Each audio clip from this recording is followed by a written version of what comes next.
নমস্কার সুধী দর্শক মণ্ডলী, আমি শিলিগুড়ি থেকে বীণাপাণি শিল্পী। আমি আর আমার স্বামী কাঞ্চন আমরা শ্যামা পুজো দেখতে বৈকুণ্ঠপুর শ্মশানকালী মন্দিরে এসেছি। প্রতি বছরই এনারা নতুন কিছু চমক রাখেন।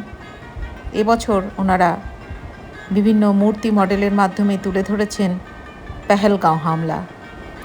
2025 সালের 22 এপ্রিল ভারত শাসিত জম্মু ও কাশ্মীরের অনন্তনাগ জেলার পেহেলগাঁওয়ের কাছাকাছি বৈশরণ উপত্যকায় সশস্ত্র ব্যক্তিদের একটি দল পর্যটকদের লক্ষ্য করে গুলি চালায়। এই হামলায় অন্তত 28 জন পর্যটকের মৃত্যু হয়। এখানে শিবের মন্দির আছে, কালী মন্দির আছে, পেছন দিকে বয়ে চলেছে শাহু নদী। খুব সুন্দর করে মন্দির সাজানো হয়েছে। আজ এ পর্যন্তই। সবাই খুব ভালো থাকুন, সুস্থ থাকুন বন্ধুরা।